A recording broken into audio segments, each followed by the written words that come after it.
Dear participants, ladies and gentlemen, on behalf of Current, that is a new association optimizing the power grids in Europe, I'm delighted to welcome you to our webinar today, Accelerating the Energy Transition, Optimized Power Grids for a Clean and Green Future.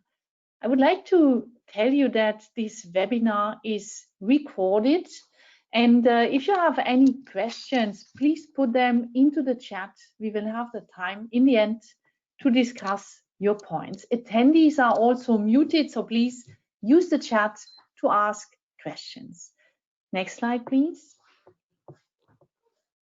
Here's the agenda of our meeting today. I'm very happy to have a distinguished panel that will include Henriette Niesheim. Henriette Niesheim is Policy Officer from DGNR and works in the infrastructure section headed by Joachim Balke. And she's a seconded expert from Norway. I'm very happy to have Alberto Pototschnig. Alberto is known to all of us, I suppose, as the first director of what we call the agency of ACER. And today he is Deputy Director, World of Practice of the Florence School of Regulation. I'm equally delighted to welcome my colleague, Marie Hayden. Marie Hayden is General Manager Europe, Smart Wires, and previously worked for EirGrid, the TSO of Ireland. Giles Dixon, CEO of Wind Europe, in Brussels, and Hakon Borgen, the chair of the Research, Development and Innovation Committee from NSOE, and at once also the Executive Vice President of Statnett, the Norwegian TSO. And welcome, of course, to all of you. We are delighted to see that we have more than 175 people registered, and we only announced this webinar a week ago. So please join us in these discussions and be active asking your questions. Next slide, please. So brief introduction to what is Current. Current is a new association that emphasizes the power networks being central in enabling decarbonisation through the efficient use of modern grid technologies. Please show the next slide. So also I wanted to highlight here that we are launching as Current a series of webinars, of which this one is the introductory one, and the next one focuses on DC. You're seeing in Europe, continental Europe, a mix of DC and AC coming forward. We know that in Scandinavia, in Northern Europe, in China, in Russia, DC is extremely used today already, but not that much in continental Europe. So what's the role of DC in the future? The second webinar, we look at dynamic line rating. Most people believe dynamic line rating is only one technology. Not so. There's various types of doing this. What's the impact? And then another webinar, we look at the vision for the future grid. Next slide, please. So when you look at what we believe in Current, what's crucial, then you see the NOVA principle that is enshrined in German regulation. And NOVA principle means that you have to emphasize optimization, reinforcement, and the extension of the power network. And to be very clear here as well, Current is not saying that optimization is the only solution. We also need a lot of more networks. We need smart networks. And we are happy to see that the European TSOs are going for new solutions. The recent announcement of the combined grid solution, Kriegersflag, between 50 Hertz and Energinet, or also Amprion and the other German TSOs going for the DC links that are already mentioned, HVDC, the Südlink, Transnet's 2050 vision are some to be mentioned in this context. You see also below the companies that are members of Current, and we see a lot more asking to become members. All of those having technology offers that optimize the network that was invented by Edison, Westinghouse, and Tesla 150 years ago, and where the focus on optimization was not a priority. Next slide. So now, why are we doing all this? It's not optimization for optimization. This is the real story. We want to have the 55% and the climate neutral Europe. When you see this graph here, you see that we are far from being there. If ever we would stick with the 40% that is enshrined in the clean energy package, we wouldn't be able to go in any linear manner to a complete decarbonization by 2050. Therefore, we need to scale up our ambition. We also know, and there's an electrification alliance there, that electricity needs to become the prime source for an efficient decarbonization. We have today around 21% of electricity being used directly, and we know from data that Wind Europe, for example, shared 62% is 2050 or 60% according to the Electrification Alliance. Large scale electrification, much more renewables, and here a key role for electricity infrastructure. It was discussed yesterday in the infrastructure forum that yes, this infrastructure is center stage, but it also needs to be combined with the role of other stakeholders. We need to see more transparency. We need to see more input of the regulators, of the European Commission, and of other stakeholders when it comes to the scenarios that are currently developed. Next slide, please. So with this, I would like now to give the distinguished speakers the opportunity to present their perspectives. And the first person would be Henriette Niesheim from DGNR. Henriette Niesheim will talk us through what is the key outcomes of yesterday's infrastructure forum and what is the fundamental ambition of the European Commission in the Green Deal with infrastructure for the end of this year and the years to come. Henriette, you have the floor.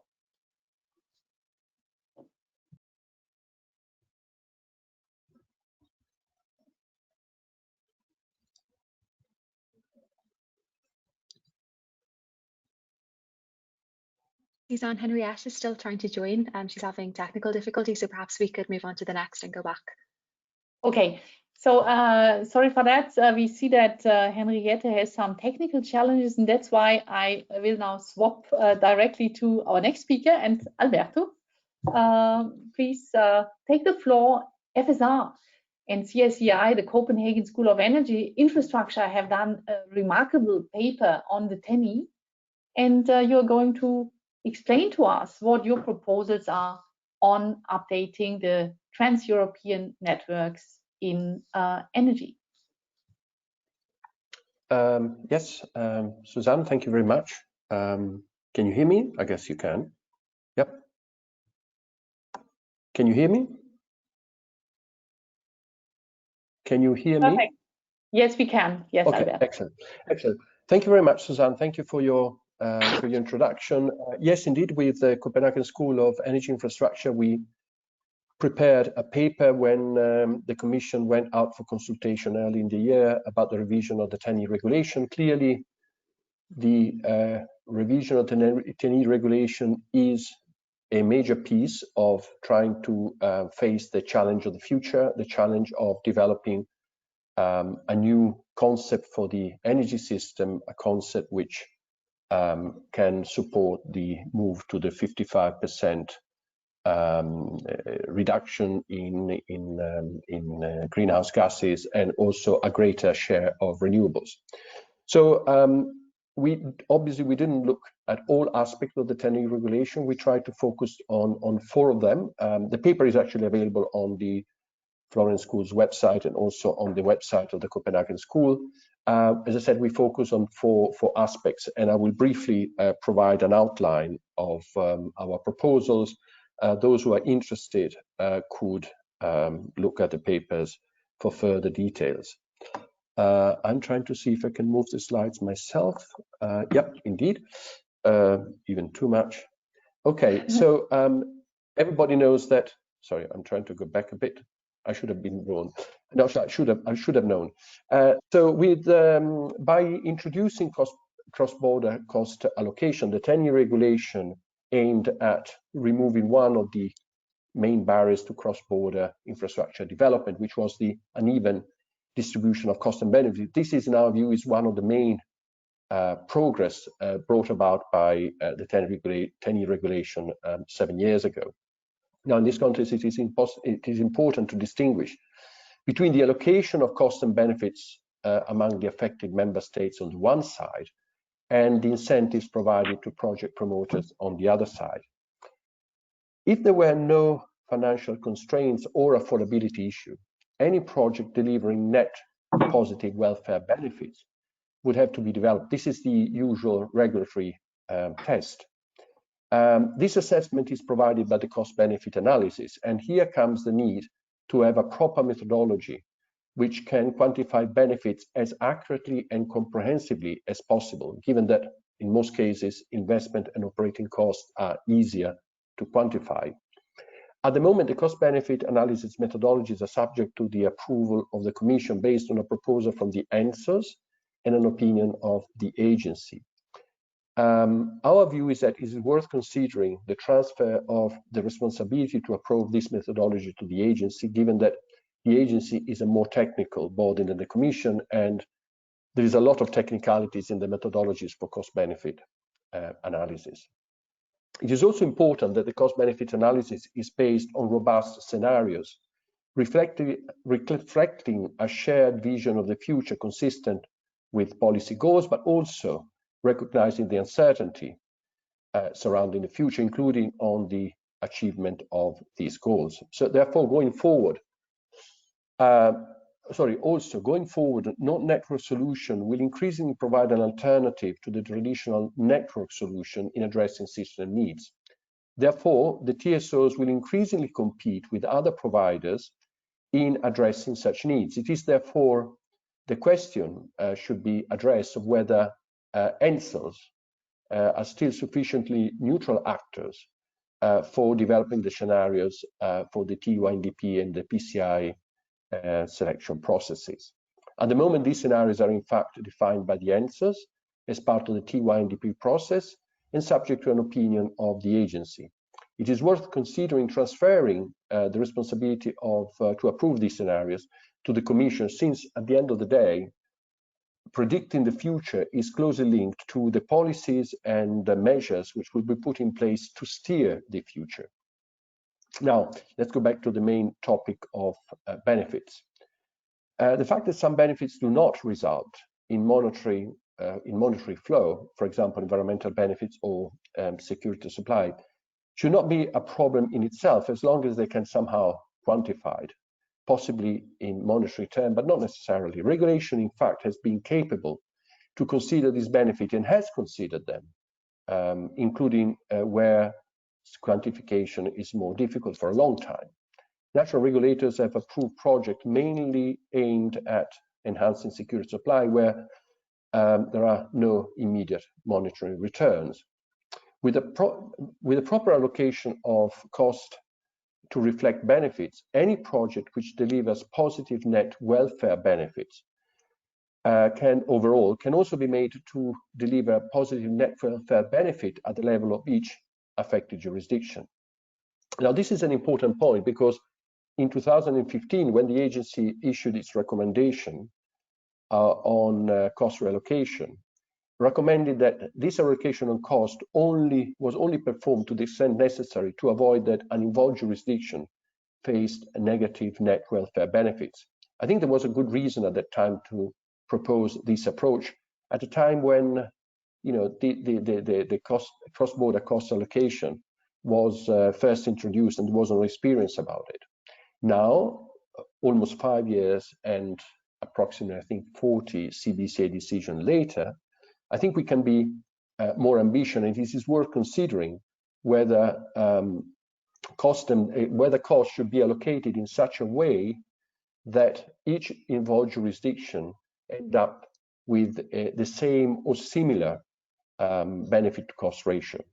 In this way, every jurisdiction would be in a position to provide incentives to project promoters to promote a timely development of the project. The more so, the larger the benefits delivered by the project itself. So the better project would be incentivized to be delivered faster.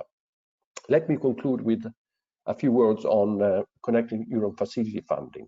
CEF funding, while very important for the promotion of some worthy project, will only be able to play a minor role when compared to the overall investment needs over the next 10, 15, 20 years, and therefore it is essential to clarify its role. It is often proposed that CEF funding is used to overcome the problem of non-monetizable benefits. As I've just indicated, non-monetizable benefits can be and have been dealt by regulation for many years. The same goes for innovation, as research and development could be and has been funded through the tariff system. In any case, it is likely that the extent of benefits which cannot be monetized and innovation that would need to be financed would be quite large with respect to the available funds, available for the Connecting Europe facility. Where Connecting Europe facility funding could definitely help is to fill the affordability gap. This is where a jurisdiction would receive positive net benefit from a project of common interest, but its consumers cannot afford to pay for the project, even though they will get more in return in terms of benefit. Such a role for CF funding is a declination of the solidarity principle of the European Union. Therefore, it may be worth considering explicitly to link CEF funding to affordability issues and to develop indicators which can assess where an affordability gap might emerge from the development of a project of common interest in a specific jurisdiction. This obviously would imply national regulators and the agency, if national regulators fail to agree, to proceed with allocation of the full cost of the project of common interest. This is not the case most of the time now, so that an assessment of its impact on tariff in the different jurisdictions could be made and any affordability issue identified. Let me just conclude by saying that you might have noted that I do not explicitly propose the use of CEF funding in the case of projects delivering benefits which are so dispersed across the Union that applying the CBCA methodology in the normal way would be impractical. Now, this could be obviously a pragmatic approach, but we believe that it should not be the main focus of the CEF funding and should not be abused. So thank you very much for listening, and well, I give the screen back to Susanne. Thanks a lot. Thank you very much, Alberto, for this interesting introduction. And given that we still see some problems for Henriette to connect, I suggest that Marie Hayden, General Manager Europe Smart Wires, will take the floor now.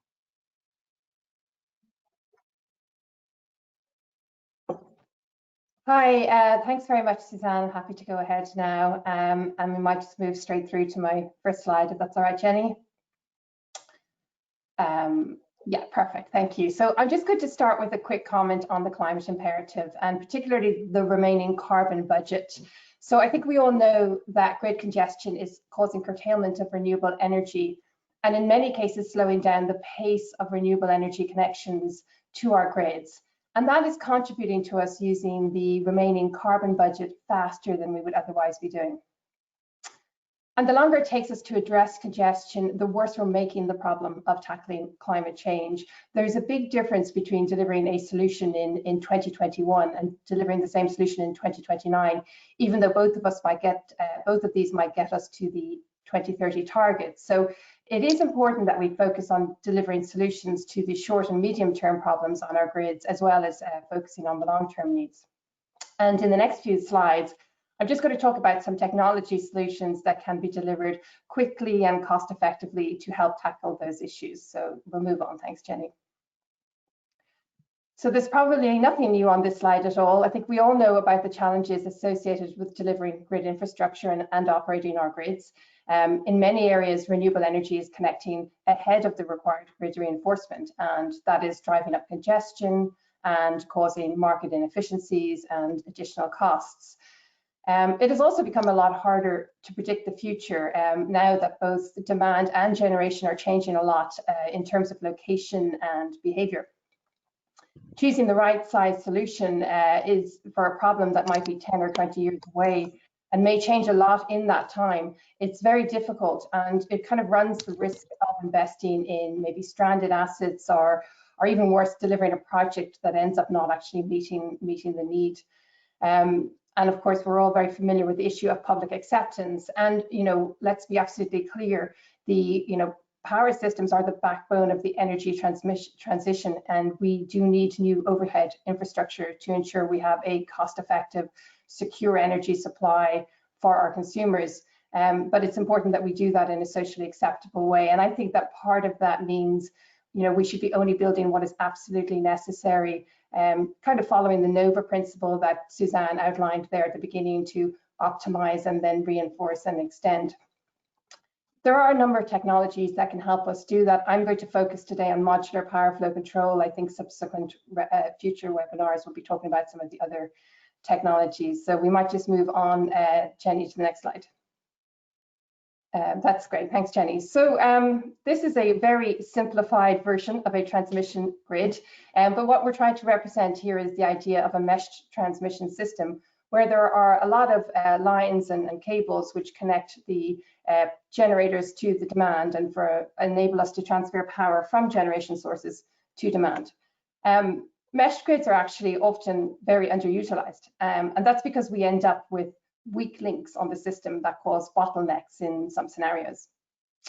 In this example, you can see one line operating at 105%, so effectively it's overloaded, and it's limiting the amount of generation we can transfer across that grid. What's happening is if we continue to increase the output of the generation on the left, it is actually going to further overload that line. But all the time you can see that there is spare capacity on other parts of the grid. So if we can just control the way power flows across our grid and move power off that overloaded circuit onto the underutilized circuits, then we can transfer a lot more power across our grid. And when we talk about optimizing use of our existing grid, that is partly what we're talking about. So modular power flow control does this by increasing or decreasing the impedance of the circuits to which it is connected. The modular feature of our technology at SmartWires allows TSOs to install solutions of different sizes that meet different needs on different parts of the grid. The technology is kind of made up of modules that fit together a bit like Lego blocks, and they can be scaled up or down over time, and in fact can be relocated should a grid need go away or be addressed maybe by the commissioning of a new project or a new infrastructure. One of the benefits of this is that a system operator can pick the right size solution to address a well understood grid need that exists now or one that is emerging. And if in the future that need grows, then we can quickly scale up this solution. We can quickly scale up and add more modules to the installation to tackle the bigger need. Another feature of using these kind of off-the-shelf modules that are voltage agnostic is that they can be manufactured very quickly. So projects can be completed in months rather than in years. So the SmartWires modular technology is quite unique, and the benefits that it brings are being warmly embraced by TSOs around Europe and around the world. And I'll show some of that on the next slide. So what this slide shows is a mix of projects that SmartWires is involved with around the world. Some of these projects are completed and others are underway. The numbers that you see beside each of the projects, these represent the additional transfer capacity that is being achieved from better utilization of the grid following the connection of the SmartWires technology. So one of the takeaways of this slide is that the same product is being used to address small needs around 50 megawatts and large needs up to 3,000 megawatts. Another one might be worth just talking about for a minute is the project in Greece. So in Greece, we used our SmartWires mobile solution and connected it to IPTO's transmission grid back in 2019 last year. And that was to address a temporary need that they had on the system. And that solution has now been relocated, not just to another part of the grid, but in fact to another country. So that mobile solution is now in the process of being connected to the grid in Bulgaria at a different system voltage. So that kind of highlights some of the flexibility you can have with a modular solution. So just in the interest of time, I'll wrap up and we'll go to the last slide. I think what I said at the very beginning of this presentation is that the value of reducing carbon emission in the near term and making progress towards a high renewable grid is far greater than reducing the same carbon emission maybe in 10 years' time. So rapidly deployable and cost-effective solutions can play an important role in helping us tackle climate change. As we face increasing levels of uncertainty about what our power systems are going to look like maybe 10 or 20 years from now, choosing low regrets, scalable solutions is an important strategy for grid development. And it should be recognized as such by regulators and policies makers when setting tariffs and establishing regulations like 10E. And I'm looking forward to discussing that later. But on that note, I'll hand back to you, Susanne. Thank you. Thanks a lot, Marie, for this illustration of one of the, let's say, member companies of Current, what can be done. In optimizing, you were saying mesh links are often underutilized. We will come back to this. We still see Henriette having connection problems as it seems, and I'm now delighted to see Giles Dixon, the CEO of Wind Europe. Giles, people are talking about 450 gigawatts of wind. So I'm very curious to get your perspective on the future of wind and what is needed in terms of networks. Thank you very much, Susanna, and good morning, ladies and gentlemen. Indeed, people are talking of 450 gigawatts of offshore wind in Europe by 2050. Today, we have 200 gigawatts of wind capacity in Europe, and most of it is onshore. We will have around 1,000 gigawatts or more of wind capacity in Europe by 2050, according to the European Commission's decarbonisation scenarios. Most of that will still be onshore wind. And in fact, between now and 2050, we will build even more new onshore wind in Europe than we will build new offshore wind. But the relative increase in offshore wind over the next 30 years will be massive. We will go from 23 gigawatts of offshore wind today to 450 gigawatts of offshore wind by 2050. And I want to focus this morning on the impacts of that huge increment in offshore wind that we are going to see over the next 30 years. Where are we going to put all these new offshore wind farms? Next slide, please. Next slide, please. This is the optimum distribution of 450 gigawatts of offshore wind across Europe's sea basins by 2050. It's optimum factoring in where is the demand for the energy, where is the natural geographic potential, what are the restrictions and opportunities in terms of where we can build offshore wind in Europe's different seas, and how is the technology evolving. You might think offshore wind is mainly a North Sea game, but you see here that in fact less than half of Europe's offshore wind by 2050 will be in the North Sea. We will have a lot of offshore wind in the Baltic, in the North Atlantic, and also in the Mediterranean. Offshore wind is becoming already a whole Europe affair. Now, in the Mediterranean, the sea shelves quickly. It gets deep quickly. So the offshore wind in the Mediterranean and in much of the Atlantic, it won't be the bottom fixed offshore wind that we have today, where the foundations are connected to the seabed. It will be floating offshore wind. Next slide, please. The red on this map is where the sea is less than 50 meters deep. That's where we can do the conventional bottom fixed offshore wind. Anything that's not red needs to be floating. But floating is now coming of age. Next slide, please. By 2030, we will have 7 gigawatts of floating offshore wind already in Europe. And we believe that by 2050, of our 450 gigawatts of offshore wind in total, 1/3 of it will be floating offshore wind. Also, by 2050, we believe that up to 1/3 of our total offshore wind will be what we call hybrid offshore wind farms that have grid connections to more than one country. Next slide, please. Today, we only have one hybrid offshore wind farm. Next. And it's Kriegers Flak, as was mentioned earlier. It's just opened the grid connection. 2 offshore wind farms in the middle there, connection to Denmark, connection to Germany. Next. In due course, they'll have a connection to Sweden as well. There are many more of these hybrid offshore wind farms that are currently being planned by national governments, by TSOs, and by the offshore wind developers. Next. So, TenneT and Vattenfall are planning to develop a connection between offshore wind farms in Dutch and UK waters. Next. There are plans between Germany, Denmark, and the Netherlands to build clusters of offshore wind farms in the North Sea with connections to all 3 countries. Next. Estonia and Latvia have signed an MOU to develop 1,000 megawatts of offshore wind farm with 2 grid connections. Next.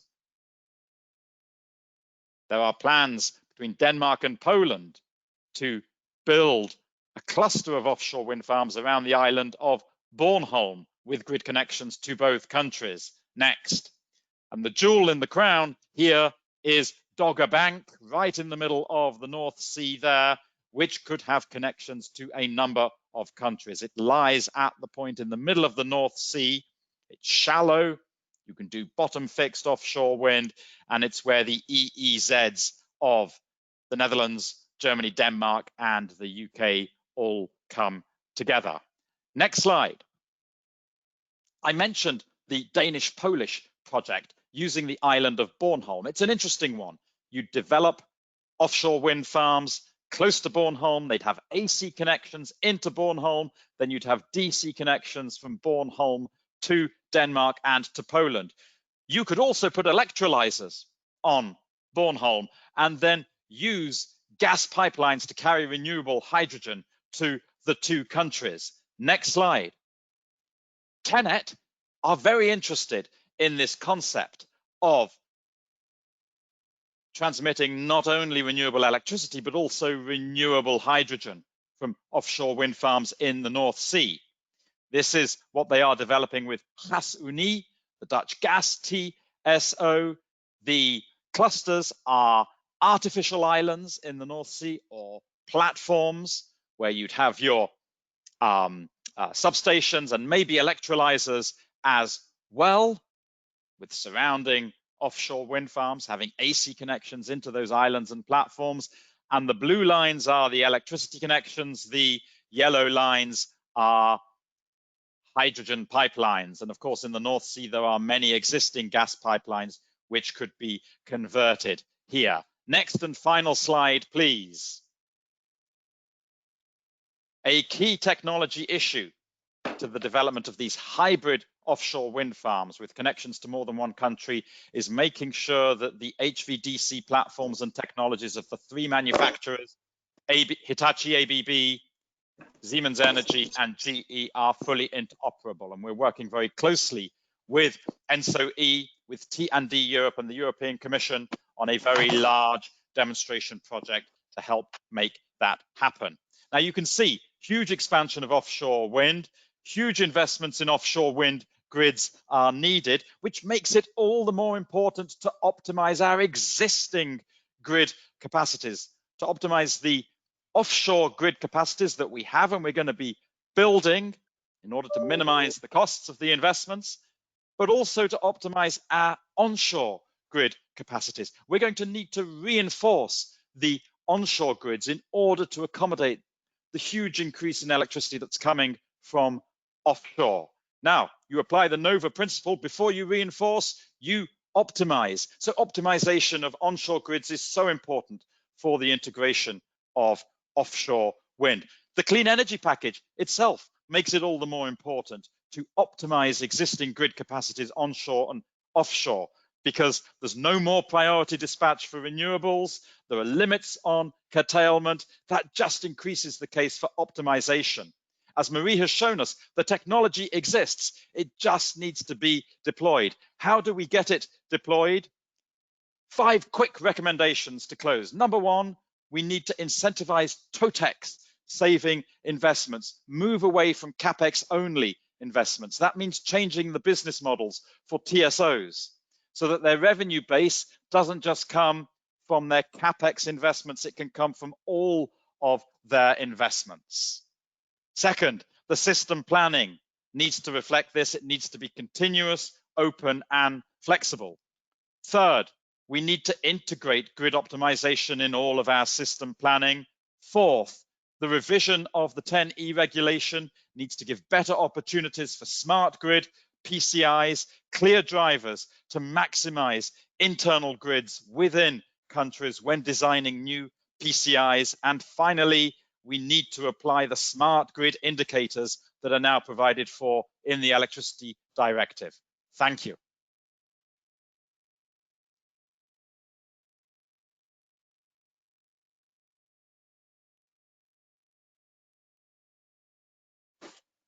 Susanne, you're on mute, I think.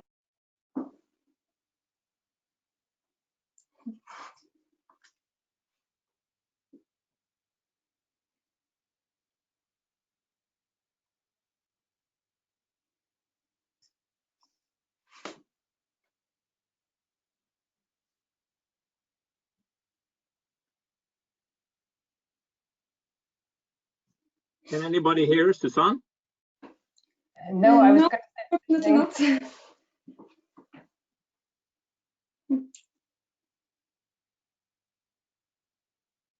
No.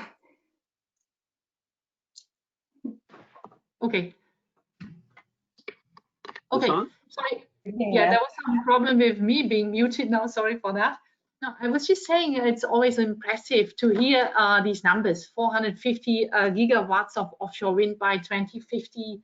To see that indeed offshore is one of the areas where Europe is clearly leading globally. It was reflected in the first report by the European Commission on clean energy competitiveness. And I also saw, just for the point, also Christian Kier, one of the first or the first Wind Europe leader in Brussels in the audience, and fantastic to see this offtake of wind.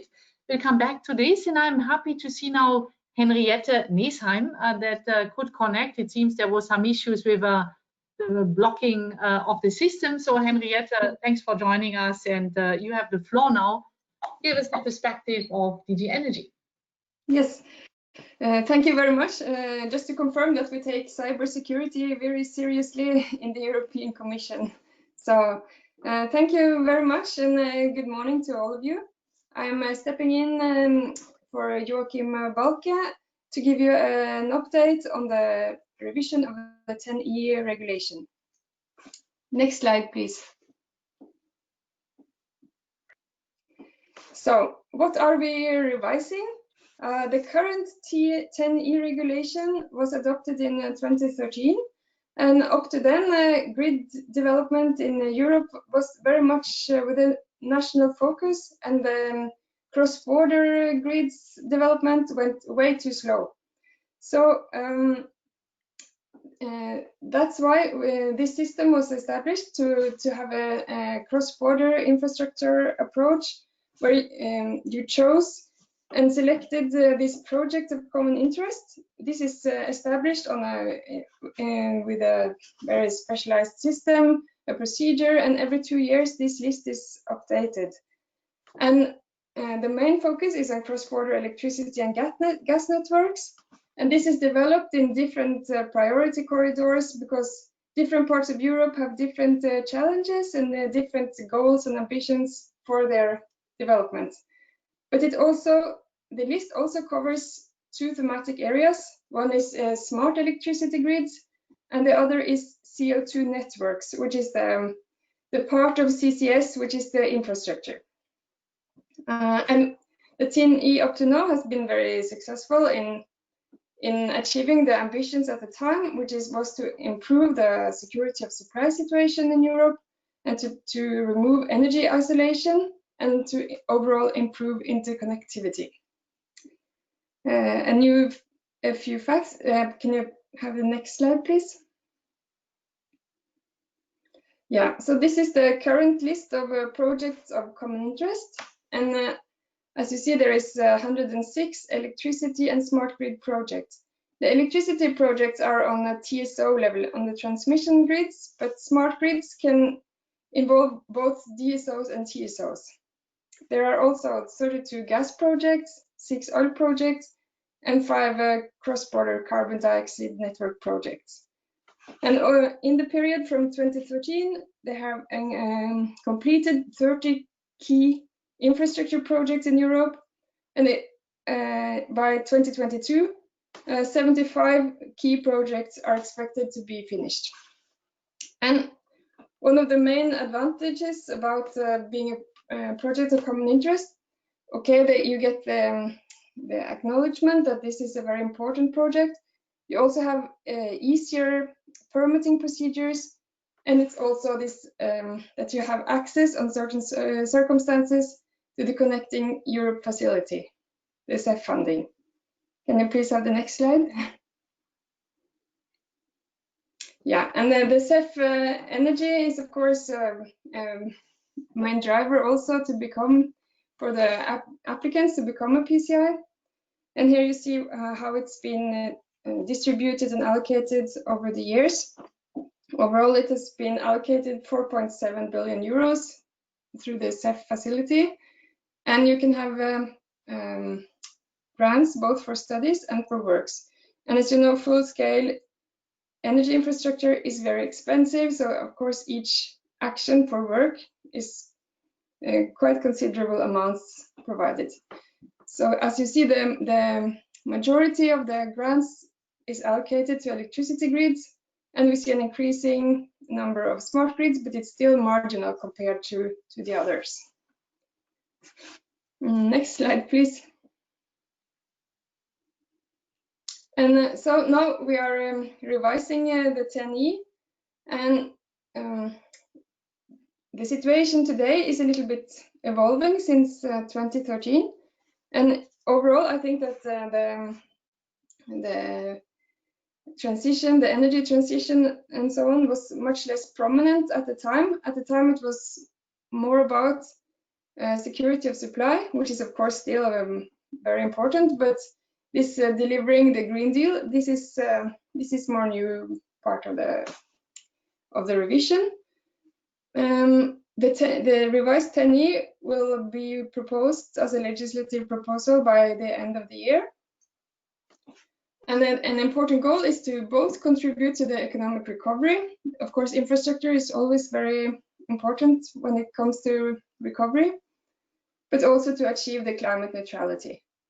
And of course, the old goals of the security of supply and market integration is still very prevalent. And why is the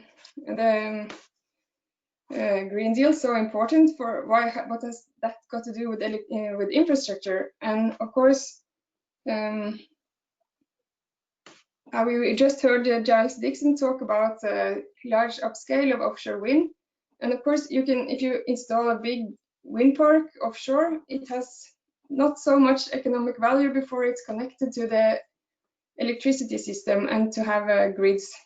So it's a very important part of that. Also, we see this focus is a little bit going away from the gas and moreover on the electricity side.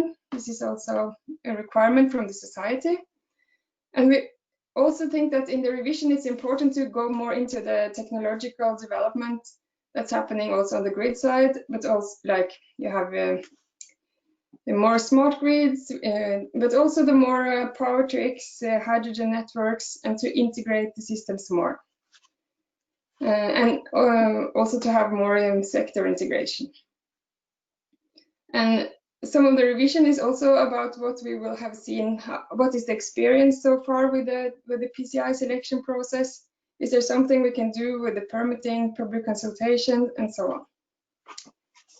Next slide, please. I can say that there is a broad support for the shift in the 10E alignment to go more in the direction of the European Green Deal and the Paris Agreement. Some are also asking to have more consistency with other policy initiatives, and that this could be enhanced, such as energy efficiency and the Renewables Directive. There's also a demand for more simple permitting procedures and so on. So this is an important element. And also that it should be a better integration of network plans and stronger oversight of the PCI selection procedure, perhaps including more participants. And also we have to review some of the elements of the PCI selections. And also that it goes more in that we should go more in the direction of renewable and decarbonized gases, offshore and hybrid grids, sector coupling, and energy storage, to look at the new categories of infrastructure. And also to have perhaps we're looking also into, or stakeholders think we should have more new priority corridors and automatic areas related to gases, renewable gases, hydrogen, and so on. Next slide, please. Okay, and I can also mention that we had yesterday the Copenhagen Infrastructure Forum, and it was also a broad support from the forum to align the 10E with the 2050 decarbonisation targets, and also that we should look more into new technologies, digitalization, hydrogen, cybersecurity, and so on. And it was also called for a more systematic approach instead of a sector approach, which has been the case so far. And also that we should aim to mainstream and simplify and streamline wherever it's possible, and also that we will consider all this into the new 10E revision. But it was also emphasized that not every energy aspect can be a network, and not all energy aspects are trans-European. And these two requirements are really at the core of what the 10E is about, and also the reason why we have them in the first place. And that the system with the projects of common interest has been a success so far. It's built huge amounts of infrastructure over this last year compared to the years before we had the 10E. And of course, the budgets are getting more slim, and especially public budgets. So we see that the CEF fund is decreasing dramatically, and not everyone can rely on CEF to build future infrastructure. I think that was a key message from yesterday, that the main financing should come from other sources of financing than CEF, either with its tariffs or its private financing mechanisms and research programs and other things. That was about what I had to say. Thank you. Thanks a lot, Henriette, also for summarizing the infrastructure forum yesterday. We see the change in direction of 10E, aligning it with Green Deal. The last speaker now is Håkon Borgen. Håkon Borgen is the chair of the Research, Development and Innovation Committee. And maybe, Håkon, that's up to you, as you are also speaking on behalf of NSOE. There was a couple of times a reference to, Alberto was saying, TSOs will increasingly compete with additional parties. Are they neutral? And Henriette was referring to transparency. So it would be interesting also to get maybe on the go your perspective on those points from NSOE. Okay, thank you, Susanne. First, I would like to just explain for you the way we actually have been working within NSOE. In order to accelerate the innovation, we need to be ready for this huge energy transformation we're all seeing coming. And it has been a quite interesting process because from earlier days, we tended to focus on the technologies as such.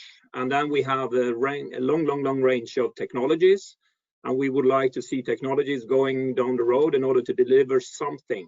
What we did now was really to change it a little bit and actually ask ourselves, what is needed when? So we have transformed this RDI, which is the Research, Development and Innovation Roadmap, and the plan which will follow, into a much more use-oriented approach. And we have defined 3 clusters, which I will explain short for you now. And within each cluster, we have a flagship. And you can go to the website and you will find all the details. And each flagship do have milestones. And this is the way to actually communicate what we as TSOs sees we really should deliver when. And of course, there's a lot of technologies needed, but we think this is more efficient in order to make this happen. And of course, we will have a dialogue and we will mature this. And first, I would like to explain the first area, which is the system of systems. And the vision we actually see now is that it will be a huge collaboration where we have the cross-sector integration coming as one area to focus on efficiency and flexibility, as well as the reliability and adequacy of the energy systems. And we look into the markets and how the system operators and the market parties have access to planning and optimization tools, and the creation of integrated system of governance. And this is a large area. Another area is the flagship 2, which is linked to the deep electrification towards the TSO, DSOs, and the comprehensive interface we do see is needed between them. We also look into the scenarios and modeling techniques and how actually the market concepts could evolve, including the ancillary services. And then the next large area is the backbone of the grid. It's really the grid we all see is needed in order to enhance and increase the electrification. And that can be done in a better way. We think we can utilize the grid better. We can use technologies which we maybe don't use as much today. And this implies increased grid capacity and optimization, as well as large-scale deployment of solutions and services. And we're also looking at technologies with high technology readiness level, because it's more or less available, many of those techniques, and just use them. And we would like to see this in a much larger scale than what we have seen.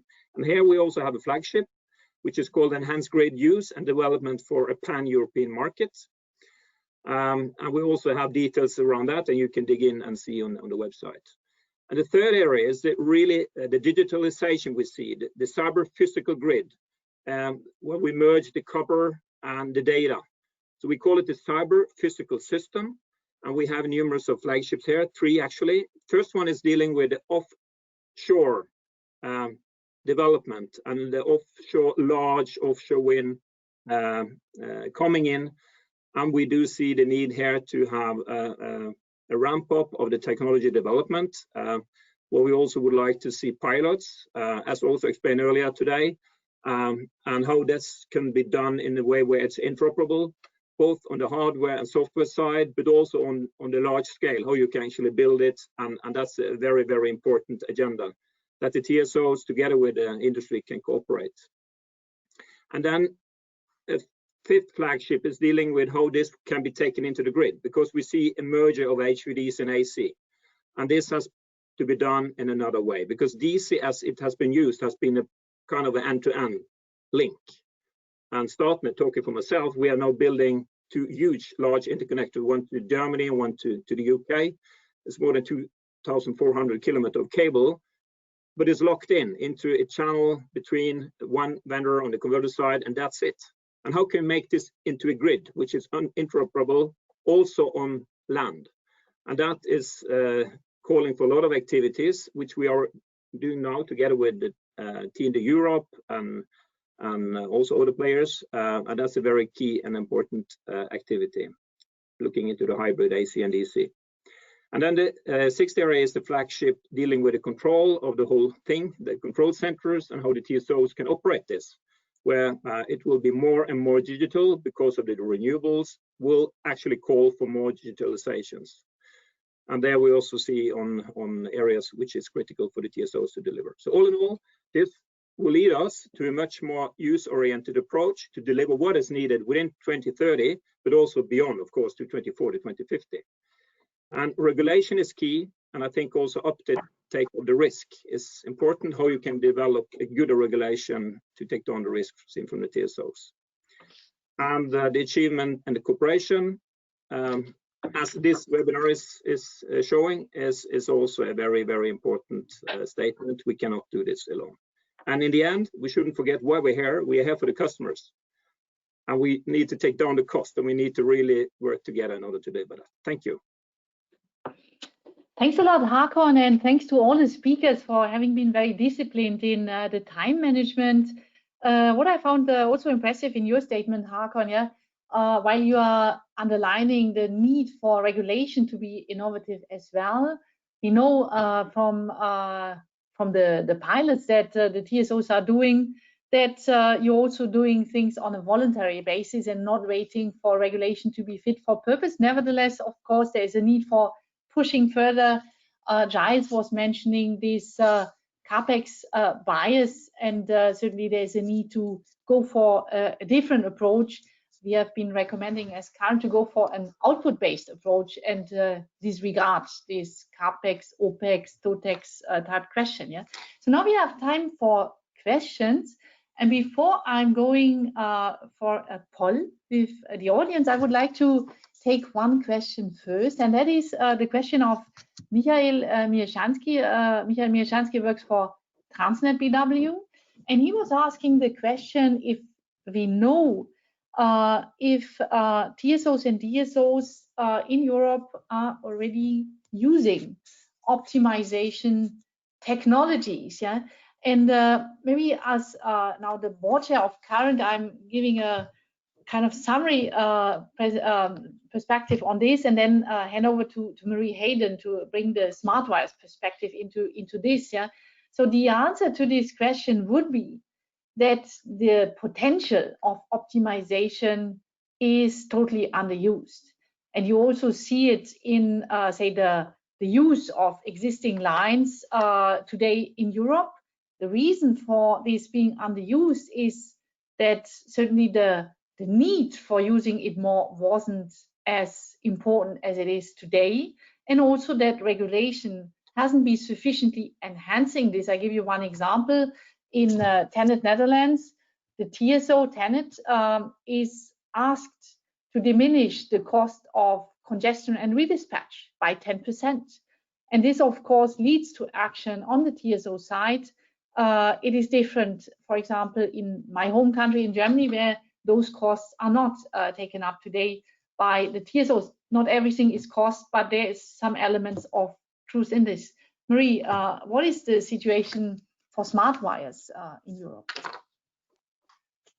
Yes, Susanne. So we have just some deployments in distribution and transmission companies around Europe. I think to your point, transmission and distribution system operators are increasingly looking for ways to get more out of their existing grid. They don't want to be out there building overhead infrastructure any more than the public do, and they're turning to all of the technologies that can help them get the most out of their grid. So what I think we're seeing today is there is some use of it, but I think it's an area that's growing very substantially, Susanne, and I think maybe that's probably the best answer to that. I do think you mentioned there TenneT and the congestion management issue, incentive, whatever way you want to call it. It would be good to see that kind of urgency of addressing short-term, medium-term problems as well as our long-term grid problems, and using technologies that can do that. And I know things like dynamic line rating, for example, are good examples of technologies as well that can address, you know, operational time frame problems as well as long-term infrastructure investment planning timeframes. Yeah, exactly. This point of value of time between infrastructure being available also comes more and more center stage in the awareness of policymakers, TSOs, and regulators alike. But maybe someone else, Giles or Hakan, do you want to also intervene on this point?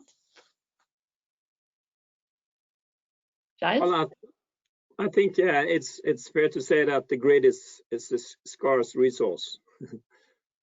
And I think all countries in Europe see the same, and it's important to utilize the grid in such a way that you actually take all the potential you can have in utilizing the grid while planning for more grid. I think it's a balance there, and it's very important to do both. I'm talking for myself in Norway. We have in a way, it's pretty strong grid from the old days because we used a lot of electricity in Norway. We are already 50% electrified in Norway, whereas in Europe is more 20%. Yeah. But what we see now is that electrification is really taking off. So we're talking about 3, 4, 5% yearly increase. And while waiting for the new grid, we really do to utilize the grid in a smart way also.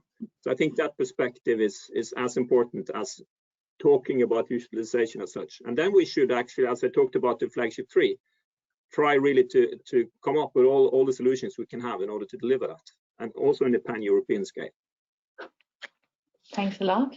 Giles, Yes, Susanne, if I could add to that, it's so important that the TSOs are able to move away from their capex only model of earning revenue.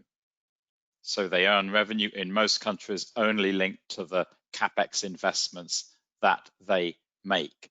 And this is holding back not only investments in the optimization of existing grids, it's holding back investments in demand response, in the procurement of other forms of flexibility by TSOs. And this is not good at all for the efficiency, the running of Europe's electricity system. It's going to make the energy transition much more expensive than it should be. This has to change. Now, where do you make these changes? I'm glad you mentioned the TenneT example. Yeah, TenneT have told us that, you know, they want to move to a different business model, get away from the capex only revenue base. And they've gone to talk to the regulator about it in the Netherlands. And the regulator says to them, yeah, I can see you've got a point, but we need to change the legislation. So the regulator's gone off to talk to the national government about it. And in many countries, this probably does require changes in regulation, certainly changes in behavior and rules that the regulators are applying. So Henrietta, the Commission really needs to grasp this in your dialogues with national governments and regulators. Thank you. Yeah, thank you for that comment, Giles. It's also true, we are well aware of this. We had a study 2 years ago, or was presented last year's Copenhagen Forum, and we know that we had a quite deep survey, and in the study they interviewed all the TSOs and all the regulators, both in electricity and gas, to see what is the uptake of innovation in the grids. And we saw that one thing was what they had in the regulation, but it was also a regulatory practice in many cases that was very conservative, and this was one of the identified areas that we think we need to look more at. And we are also discussing this also at the European level. It's true that sometimes it's a national regulation, but it's true that we are well aware of this bias. Yeah. Thank you. Thanks a lot. There was a very interesting comments starting from Hakan with the scarce resource grid. Giles highlighting the cost of the energy transition. Henrietta, the need to follow those examples. Yeah, maybe just like one comment also as let's say a moderator. Yeah? I saw yesterday in the infrastructure forum, and sometimes there is a very human way of, okay, let's take one of the parties and bash this party. And I don't see a need for this, very honestly. I think the task is such that we need to go in one direction, challenge each other, and be constructive. Yeah. And then, for example, this example of neutrality of TSOs that was mentioned several times. TSOs with the role they have, and I'm talking about electricity TSOs in particular, because the role of gas TSOs, with all my respect for those, is definitely not as big as the one of the electricity ones. In time of electrification, leads to a situation where they should be challenged, but constructively challenged, because I see a lot of buy-in, and you mentioned TENET, I think about EnergyNet, StatNet, and all those, yeah, it doesn't help to say, let's better single them out, yeah. Okay, but let's move to the poll now, because we want to get the audience also. Jenny, please put the poll, yeah. So we want to ask you, the audience, the following question, yeah. So what is the most important challenge for system operators in Europe in the short term, yeah? And you can choose here, it's in German, increase network flexibility, keep the lights on, build new lines, all of the above, none of the above, yeah? So please tick your box. And then I want my panel to comment on those.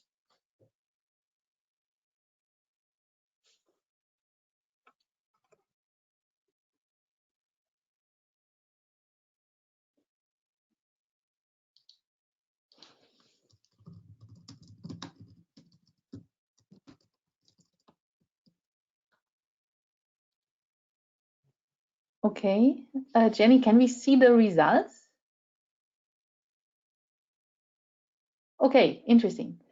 So the result here, and we are talking about short term, yeah, increased network flexibility. Yeah, all of the above is the second, build new lines, the third, and then keep the lights on 0. That's interesting to see. So no one sees in the in Europe a challenge. That's a compliment also to the TSOs. Yeah. So I'd like to take my panel, starting with Alberto, to comment on the results and to bring his perspective. Can you hear me? I guess, right? Yes. Yep. Yeah. Mm-hmm. Yeah. Okay. Well, I mean, I was thinking very much in the same way as the majority, I think, of the respondents.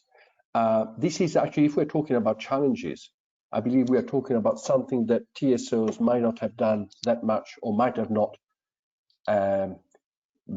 be required to do as much in the future. And now they will be required to do more, because building lines, they've been doing it, keeping the lights on, they've been doing it. And most of the problems with the non-serve energy is actually not, I mean, the big blackouts obviously happens when something goes wrong at transmission level, but most of the non-serve energy is actually due to distribution problems.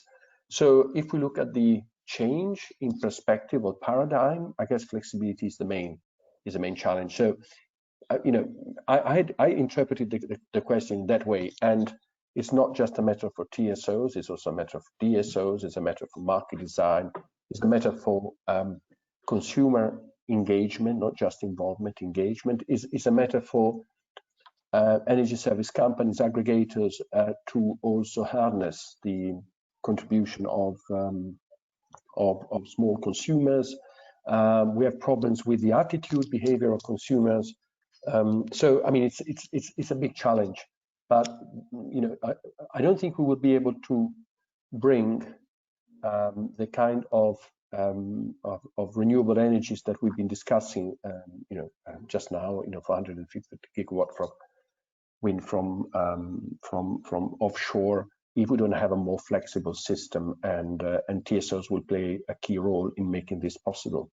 And by the way, I don't think there is, you know, bashing the TSOs is, I find not particularly rewarding, but I think there is an issue of, you know, of making sure that in the future we look beyond the network solution to try to address the needs. You know, networks have served the energy sector very well until now. They will continue to serve, but I think we must have, as we become more ambitious with our environmental and energy goals, we must have more options, and TSOs will still play an important role, because most likely, you know, network solution will still be the main ones, but not the only ones any longer. Thanks, Alberto. Henriette, what do you think when you see that result? Do you think that with the 10E update, you are in line with what you saw from our audience? Yes, I think so, and I think it's true that it's if the lights had not been kept on, I think that would be the 100%. But so that having 0%, I think it's true that it's it's an accomplishment, and it means also that in a way we have succeeded with this security of supply aspect to a large extent. I think it's natural that flexibility is very high on the list, since we foresee more and more renewables into the grids, and of course that requires more flexibility of the system. So I think it's in line with what I would expect, actually. Fantastic. We're looking forward to the 10E update. And Marie, what do you think? Yeah, I mean, I'd actually love to talk about the TSO bashing question more than this, but anyway, I'll come back to that in a minute.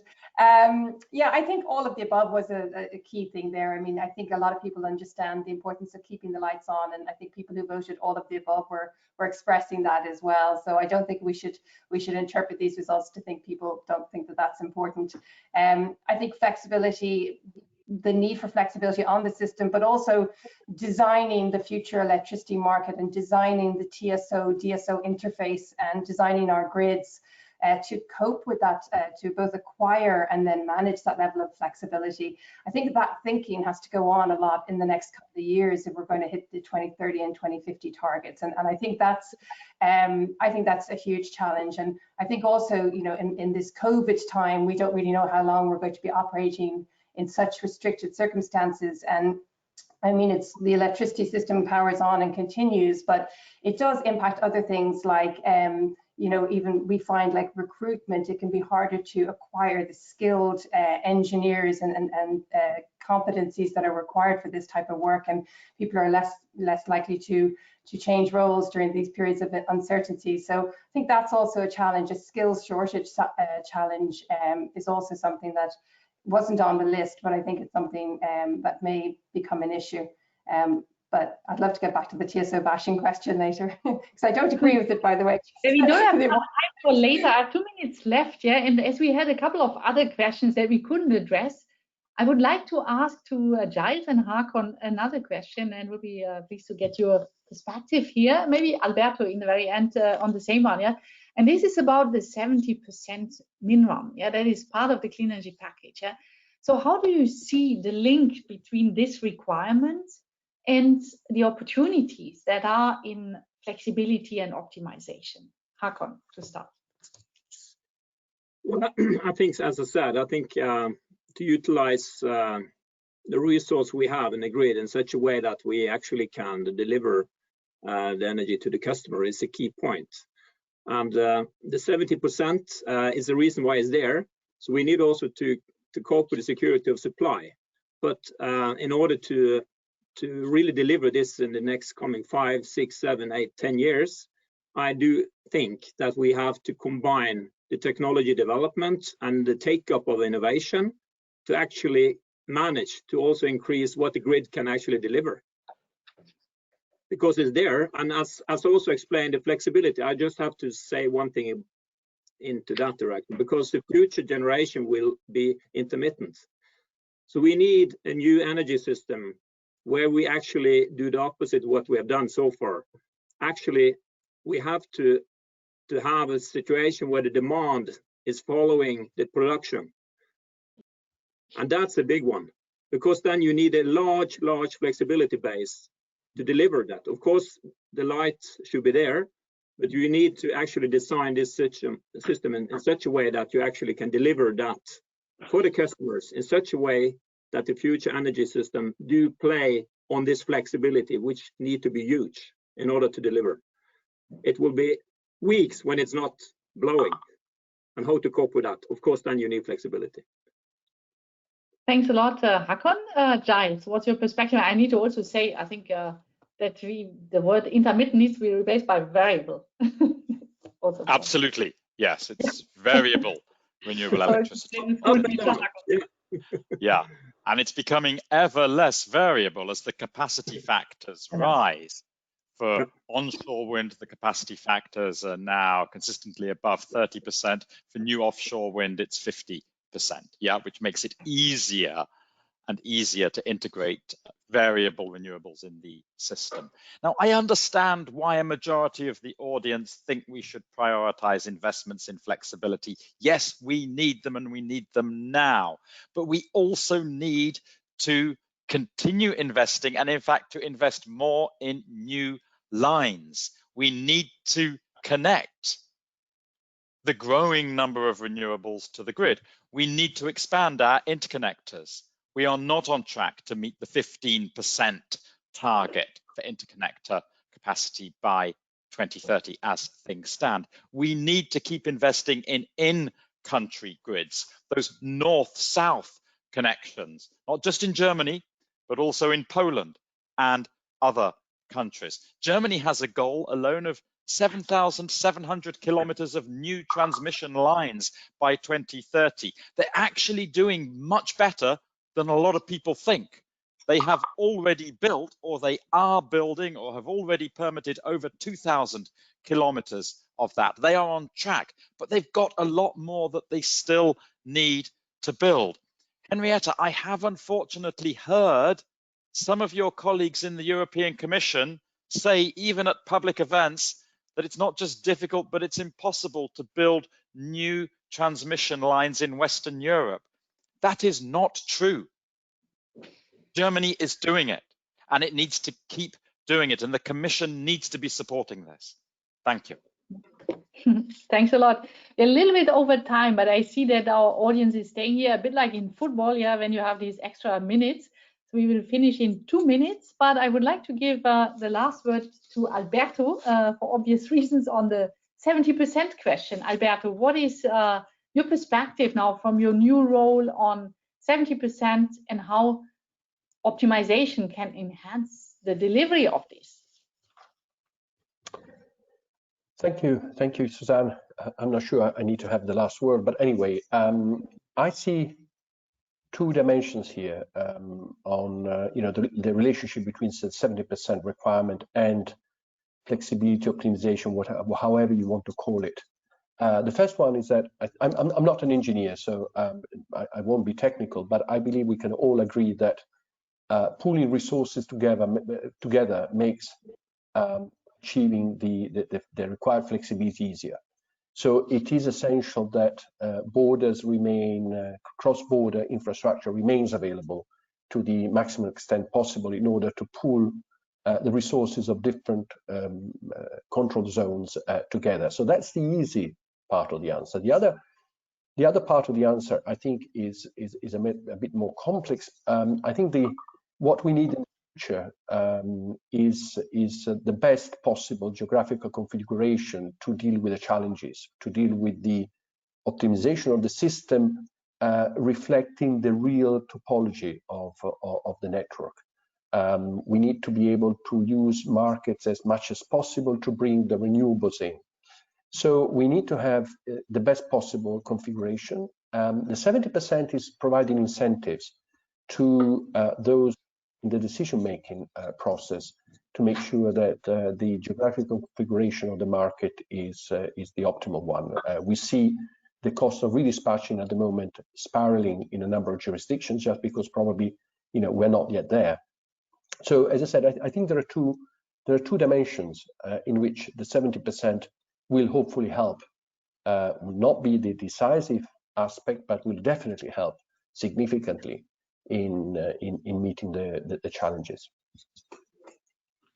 Thanks a lot, Alberto, for this concluding remark. And I must say, I really liked this discussion today, one day after the Infrastructure Forum, talking about flexibility, seeing this confirmed with the audience. That's the key topic, being a complement to the TSOs, that security of supply is not an issue in electricity today in Europe. And certainly the proof is in the 10E pudding that is Henrietta to take home, that we are looking forward to see those requests being implemented in the 10E proposal that the Commission is going to table in the end of this year. This leaves me to thank my great panel, to thank Håkon, to thank Giles, Alberto, Marie, and Henriette. and to thank, of course, the audience for also the active questions and the voting. And Karen will be there. Next year, we are going to do a study on looking at the benefits of optimization in the European network. And we will be there also for more webinars in the future. Many, many thanks to all of you for joining us today. Thank you, Susanne. Bye-bye.